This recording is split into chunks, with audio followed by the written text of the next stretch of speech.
नमस्कार साथियों, स्वागत है आपका हमारे YouTube चैनल में। आप मध्य प्रदेश के किस जगह से हमारे समाचार सुन रहे हैं, कृपया कमेंट बॉक्स में लिखकर हमें जरूर बताएं। भोपाल से प्रस्तुत है मध्य प्रदेश के प्रादेशिक समाचार। समाचारों के साथ मैं रजनी शुक्ला। निर्वाचन आयोग ने कल देश के 16वें राष्ट्रपति के चुनाव कार्यक्रम की घोषणा कर दी। मुख्य निर्वाचन आयुक्त राजीव कुमार ने नई दिल्ली में चुनाव कार्यक्रम की घोषणा करते हुए कहा कि मतदान 18 जुलाई को होगा और मतगणना 21 जुलाई को होगी। चुनाव की अधिसूचना 15 जून को जारी की जाएगी। मुख्य निर्वाचन आयुक्त ने बताया कि 29 जून तक नामांकन पत्र भरे जा सकेंगे। नामांकन पत्रों की जांच 30 जून को की जाएगी। गौरतलब है कि राष्ट्रपति रामनाथ कोविंद का कार्यकाल 24 जुलाई को समाप्त हो रहा है। मुख्य निर्वाचन आयुक्त ने कहा कि 776 संसद सदस्यों और विधानसभाओं के 4033 सदस्यों सहित 4809 निर्वाचक राष्ट्रपति का चुनाव करेंगे। श्री कुमार ने कहा कि मतदान और मतगणना के दिन कोरोना से बचाव संबंधी दिशा निर्देशों का कड़ाई से पालन किया जाएगा। मध्य प्रदेश में 15 जून के बाद खरीफ फसलों की बोनी का काम शुरू हो जाएगा। राज्य सरकार ने 25 लाख क्विंटल प्रमाणित बीज का इंतजाम भी कर लिया है। साथ ही किसानों को सहकारी समिति और बीज संघ के माध्यम से दिए जाने वाले बीजों की दर भी तय कर दी है। सोयाबीन का प्रमाणित बीज 8100 रुपये प्रति क्विंटल की दर से दिया जाएगा। इस पर 2000 रुपये का अनुदान दिया जाएगा। इसी तरह सुगंधित धान के बीज की दर 3100 रुपये प्रति क्विंटल और अरहर के बीज की दर 4500 रुपये प्रति क्विंटल की दर की गई है। इसके साथ ही सरकार ने किसानों से बीज खरीदने की दर भी तय कर दी है। कृषि विभाग के अधिकारियों का कहना है कि बीज अनुदान की राशि सीधे किसानों के खातों में जमा कराई जाएगी। किसी भी बीज वितरण संस्था को किसानों को भुगतान करने के लिए अनुदान की राशि नहीं दी जाएगी। त्रिस्तरीय पंचायत निर्वाचन में 10 जून को अपराह्न 3 बजे के बाद अभ्यर्थियों को निर्वाचन प्रतीक आवंटित किए जाएंगे। 10 जून को अपराह्न 3 बजे तक अभ्यर्थी नाम वापस ले सकते हैं। प्रथम चरण का मतदान 25 जून, दूसरे चरण का 1 जुलाई और तीसरे चरण का मतदान 8 जुलाई को सुबह 7 से अपराह्न 3 बजे तक होगा। भोपाल, इंदौर, ग्वालियर, जबलपुर सहित 16 नगर निगम के महापौर पद के प्रत्याशियों के चयन के लिए प्रदेश भाजपा की बैठक 11 और 12 जून को होगी। पार्टी के कोर ग्रुप और चुनाव समिति की बैठक में प्रभारियों के फीडबैक मुख्यमंत्री शिवराज सिंह चौहान द्वारा कराए गए सर्वे के आधार पर नाम तय किए जाएंगे। उधर गुरुवार को भी पार्टी के प्रदेश कार्यालय में दावेदारों की भीड़ लगी रही।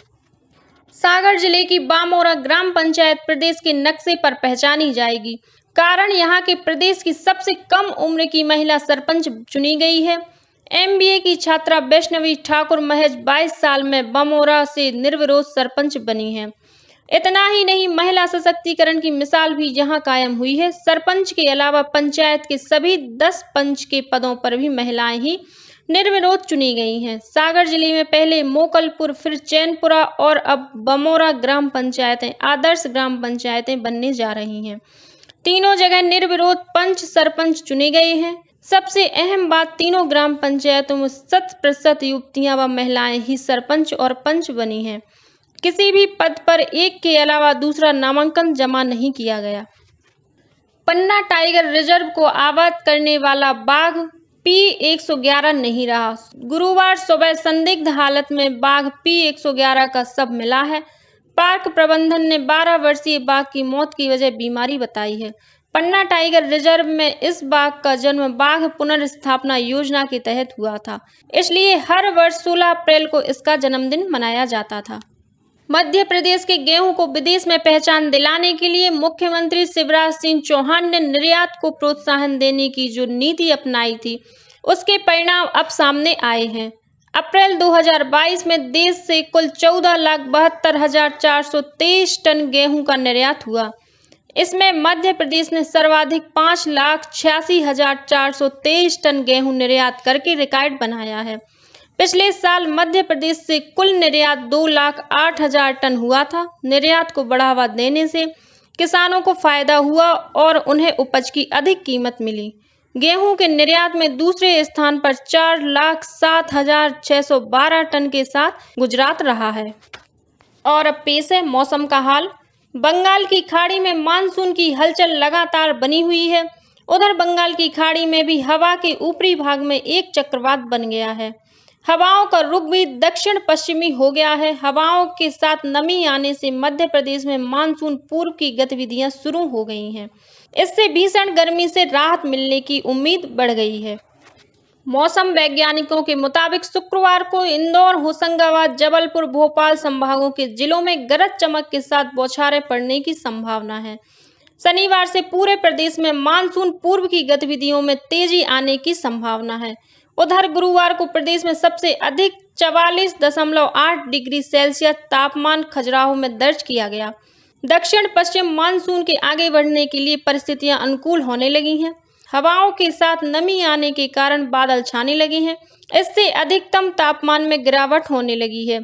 मध्य प्रदेश मौसम विभाग ने प्रदेश के 14 जिलों में बारिश, बौछार, बिजली चमकने, बिजली गिरने और तेज हवाओं की चेतावनी जारी की है, जिसमें नर्मदापुरम के 3 जिलों के अलावा रायसेन, सीहोर, बुरहानपुर, खंडवा, खरगोन, बड़वानी, छिंदवाड़ा, सिवनी, मंडला, बालाघाट और सागर जिले में कहीं कहीं बारिश या गरज चमक के साथ बौछारें गिरने की संभावना जताई है। मध्य प्रदेश में शिक्षा की गुणवत्ता बढ़ाने की मकसद से खोले गए सीएम राइज स्कूलों को लेकर हाई कोर्ट ने एक बड़ा आदेश सुनाया है। जबलपुर हाई कोर्ट ने करीब 30 याचिकाओं पर सुनवाई करते हुए सीएम राइज स्कूलों के टीचर्स के तबादलों पर रोक लगा दी है। हाई कोर्ट ने सुनवाई के दौरान पाया कि सीएम राइज स्कूलों के टीचर्स ने अपनी पदस्थापना के लिए नियमों के मुताबिक चॉइस फिलिंग की थी, लेकिन चॉइस फिलिंग को दरकिनार करते हुए टीचर्स के तबादले दूर दूर के स्कूलों में कर दिए गए। मध्य प्रदेश के 274 सीएम राइज स्कूलों के कई ऐसे टीचर्स ने हाई कोर्ट में याचिका दायर की थी। हाई कोर्ट ने शिक्षकों को राहत दी है और आगामी सुनवाई तक उनके तबादलों पर रोक लगा दी है। मध्य प्रदेश के उज्जैन में स्थित महाकालेश्वर ज्योतिर्लिंग देश के बड़े ज्योतिर्लिंगों में से एक है। यहाँ की भस्म आरती सिर्फ प्रदेश में ही नहीं पूरे देश में प्रचलित है। लोग यहाँ भोलेनाथ की दिव्य भस्म आरती का हिस्सा बनने दूर दूर से आते हैं, लेकिन कई बार बिना बुकिंग के आने पर वो इस आरती का हिस्सा नहीं बन पाते हैं। लेकिन अब ऐसा नहीं होगा। मंदिर प्रशासन अगले हफ्ते से नए नियम को लागू करने जा रहा है। नए नियमों के मुताबिक अब भक्तों को लाइन में ही दर्शन कराते हुए बाहर निकाला जाएगा, जिसके लिए उन्हें किसी तरह के पैसे का भुगतान करने की जरूरत नहीं होगी। प्रशासन की सुविधा से मंदिर के बाहर भस्म आरती के नाम पर की जाने वाली ठगी भी बंद होगी और अब श्रद्धालु बिना पैसे दिए भस्म आरती के दर्शन कर पाएंगे। अब कुछ अन्य खबरें संक्षेप में। करीब हफ्ते भर बाद प्रदेश में फिर एक बार एक दिन में कोरोना मरीजों की संख्या 50 से ऊपर पहुंच गई है। स्वास्थ्य विभाग द्वारा जारी हेल्थ बुलेटिन के अनुसार कल प्रदेश में 7052 सैंपल की जांच में 53 मरीज मिले हैं। मध्य प्रदेश ने अपने स्पिनर कुमार कार्तिकेय और सारांश जैन की बदौलत गुरुवार को रणजी ट्रॉफी क्वार्टर फाइनल के चौथे दिन पंजाब पर 10 विकेट की जीत दर्ज कर सेमीफाइनल में प्रवेश किया। अब अंतिम 4 में मध्य प्रदेश का सामना बंगाल और झारखंड के बीच मुकाबले के विजेता से होगा। नाबालिग से दुष्कर्म के मामले में मुरैना जिला न्यायालय ने स्पेशल कोर्ट ने गुरुवार को दोषी को 10 साल के सश्रम कारावास के साथ 5000 रुपये जुर्माना की सजा सुनाई। त्रिस्तरीय पंचायत चुनाव को देखते हुए खरगोन जिले में चाक चौबंद सुरक्षा व्यवस्था के मद्देनजर शहर में तैनात किए गए बम निरोधक व श्वान दस्ते ने गुरुवार को शहर के मुख्य बाजारों और संवेदनशील क्षेत्रों में सर्चिंग की। रेलवे भर्ती बोर्ड परीक्षा के मद्देनजर भोपाल दुर्ग के बीच स्पेशल ट्रेन चलाई जाएगी। यह ट्रेन भोपाल से 15 जून को और दुर्ग से 17 जून को रवाना होगी।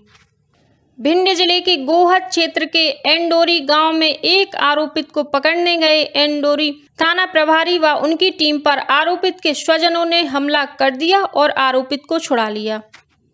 रीवा जिले के सोहागी थाना क्षेत्र में कल सुबह एक निजी यात्री बस के अनियंत्रित होकर पलट जाने से उसमें सवार 12 यात्री घायल हो गए।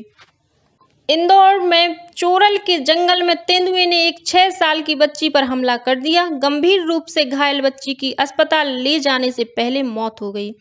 इसी के साथ प्रादेशिक समाचारों का बुलेटिन अब समाप्त हुआ। नमस्कार।